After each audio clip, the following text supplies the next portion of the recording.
Maya Thompson, a 23-year-old recent college graduate, had saved for months to buy herself a first-class ticket for her trip home to Atlanta. It was a special treat, her first time flying in luxury after years of struggling through cramped economy seats. As she boarded the plane, she felt a sense of accomplishment. As she settled into her spacious first-class seat, she noticed an elderly man in uniform shuffling through the aisle toward economy.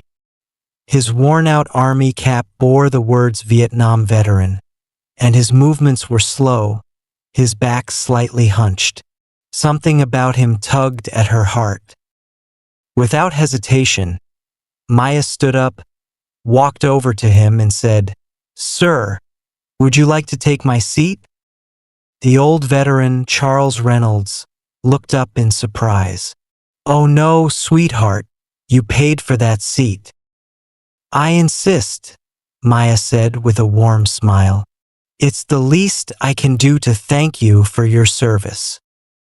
Passengers around them started to take notice.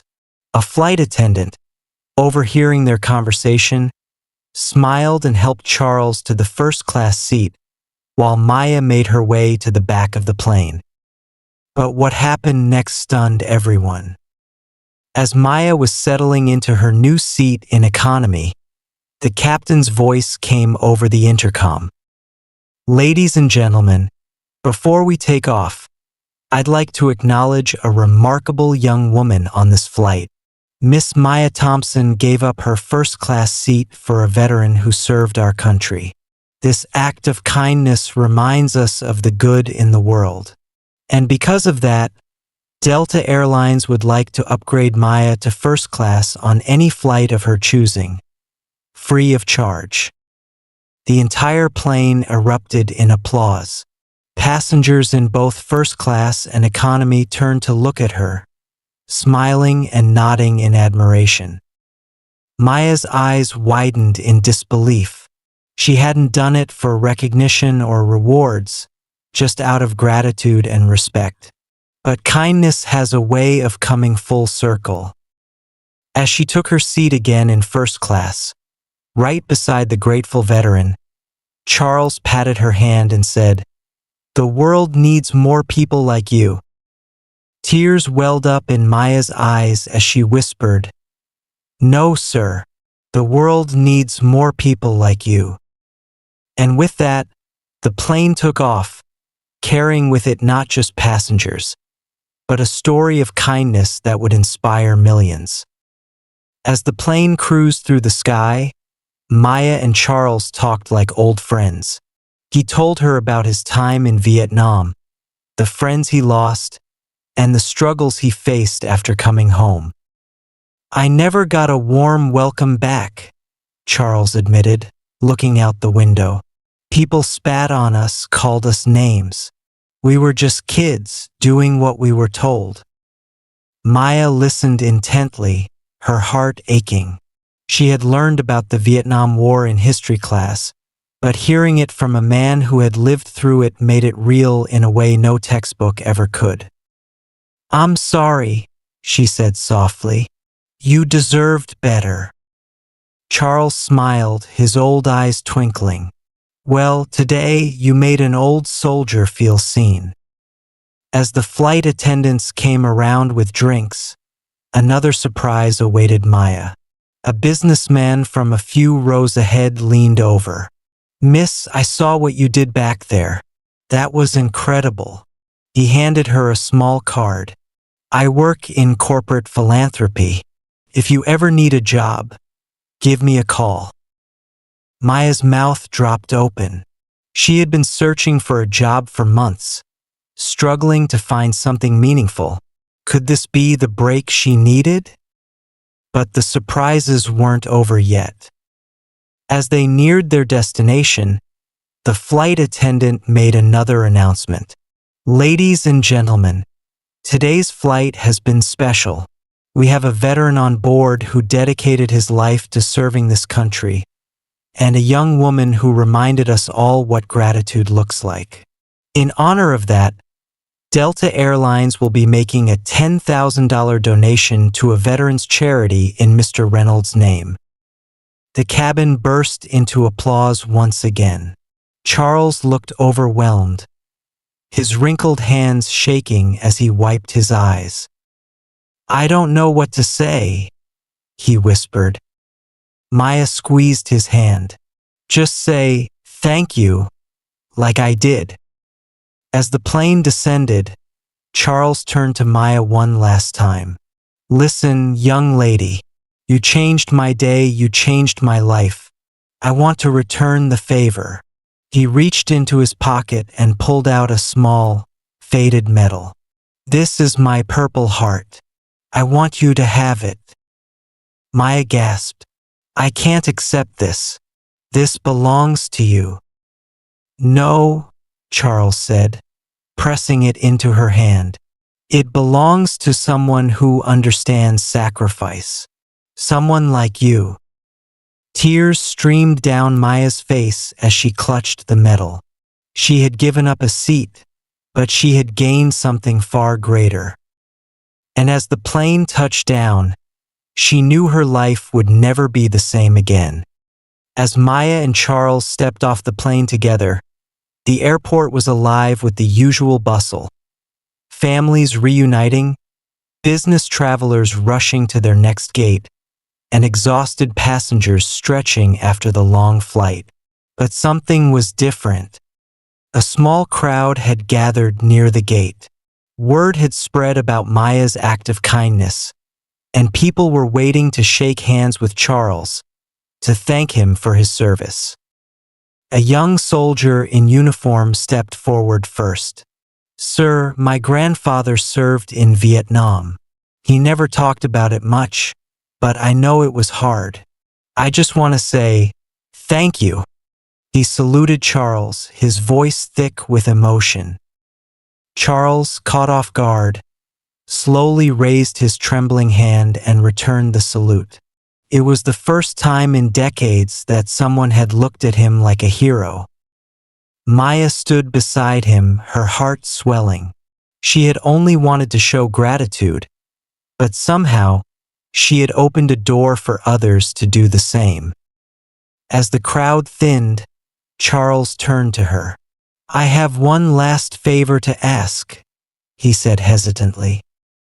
"Anything," Maya replied. "My daughter, Lisa. I haven't seen her in years. After the war, I wasn't the best father. I made mistakes, but I want to fix that before it's too late." He pulled out an old, creased photo of a little girl with curly hair and bright eyes. "She lives in Atlanta. If I give you her address, would you go see her? Tell her I'm sorry." Maya blinked back tears. "Why don't we go together?" Charles shook his head. "Not yet. I need to know if she even wants to see me." Maya squeezed his hand. "Then I'll find out."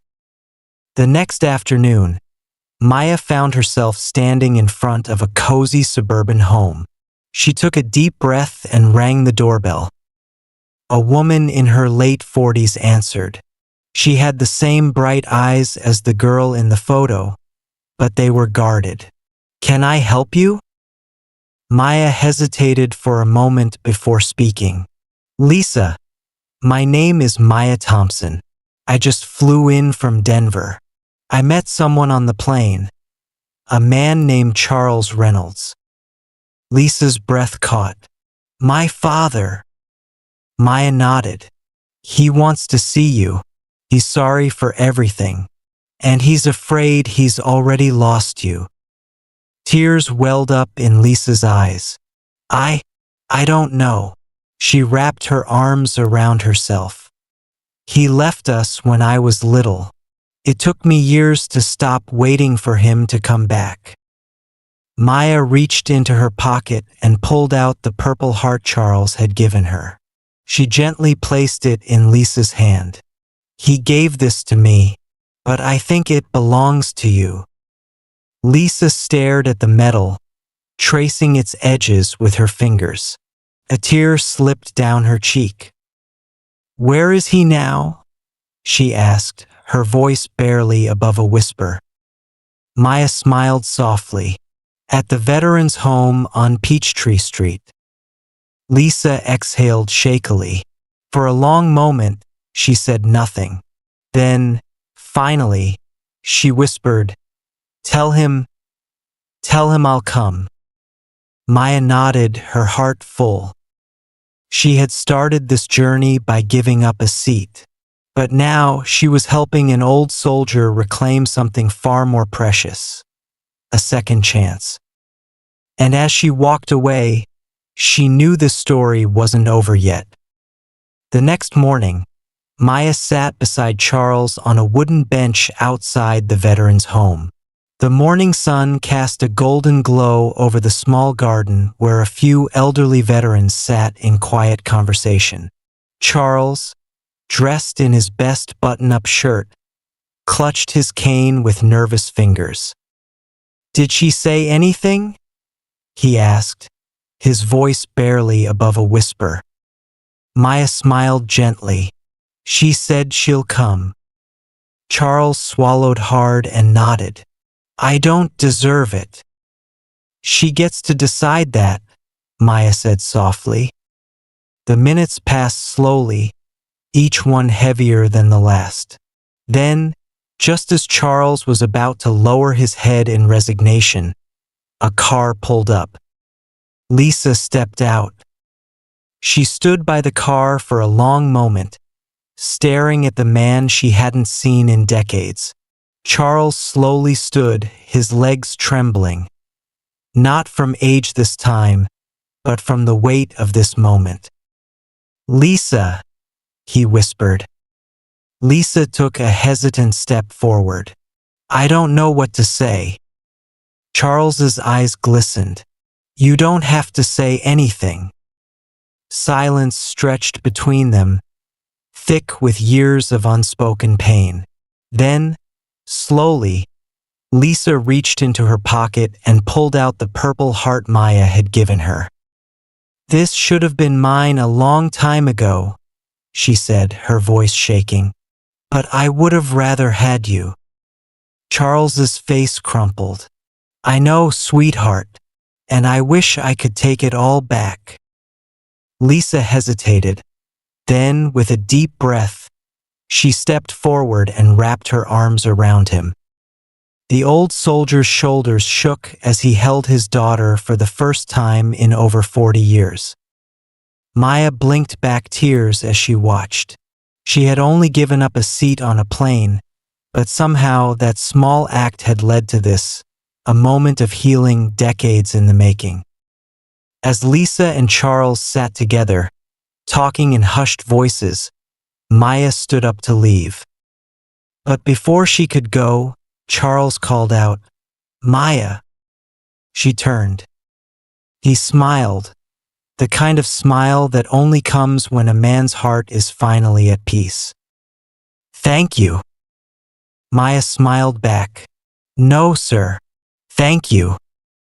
And with that, she walked away, knowing that this was just the beginning of a story far greater than she had ever imagined. As Maya left the veteran's home, she felt a sense of peace unlike anything she had ever known. She had only meant to show a small act of kindness, but somehow it had changed lives, including her own. Back home in Atlanta, things moved quickly. The viral story continued to spread, and messages flooded her inbox. Some from strangers thanking her for reminding them of the power of kindness. Others from veterans sharing their own stories of struggle and redemption.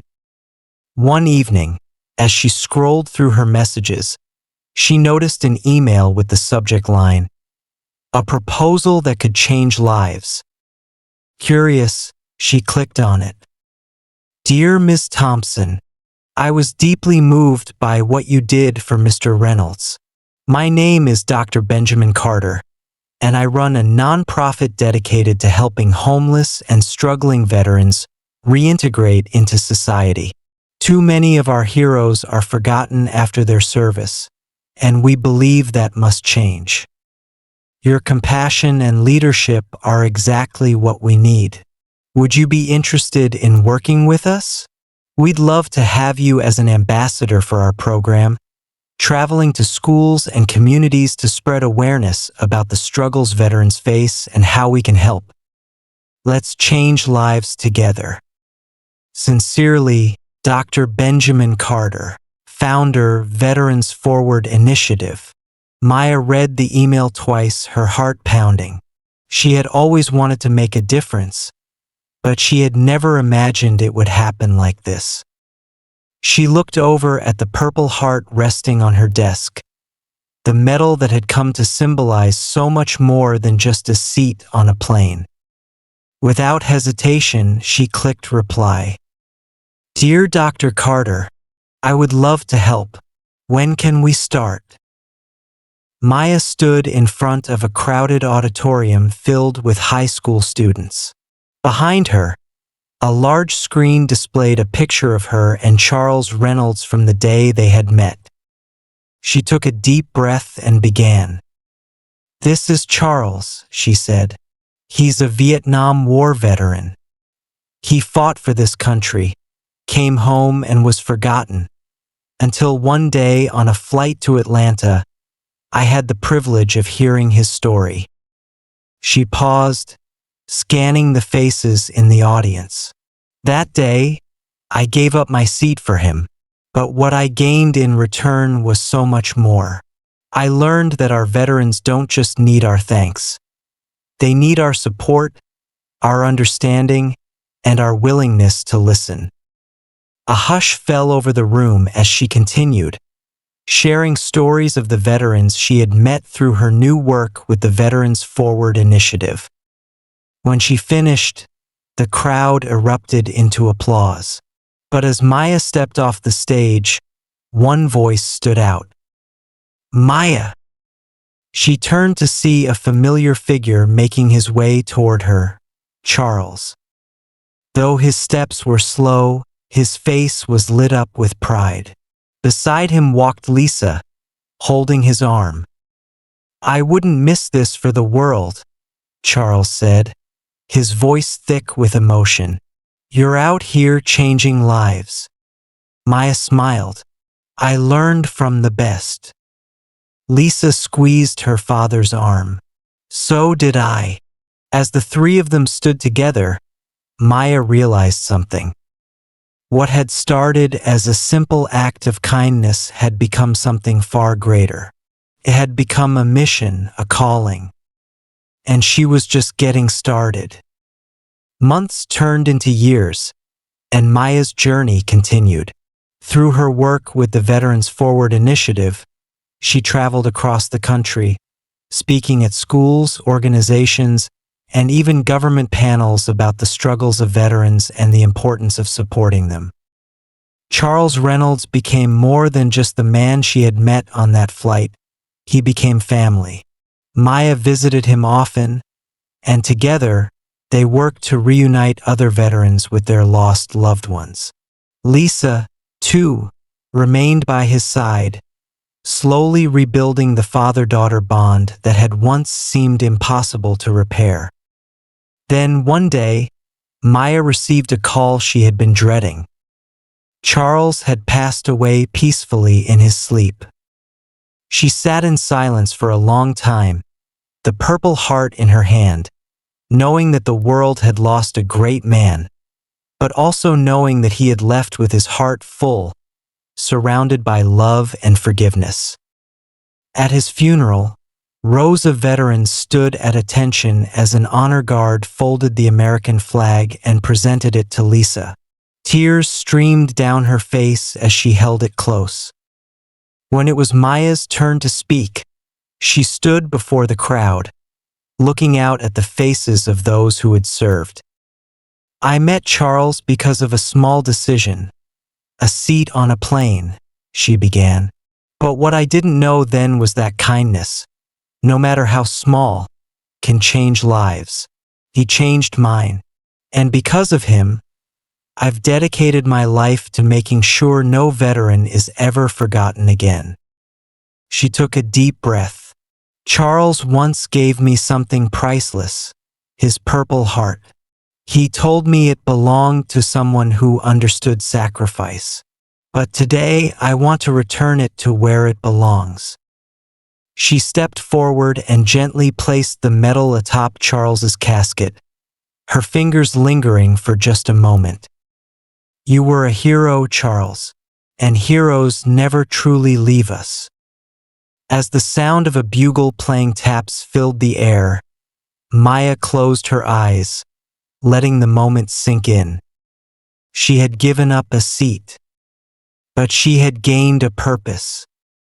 And that purpose would carry on, long after the flight had landed, long after the applause had faded. Because kindness, once given, never truly ends. It simply finds another heart to touch. And so, Maya walked forward, ready to continue the work Charles had inspired her to do. Because this wasn't the end. It was only the beginning.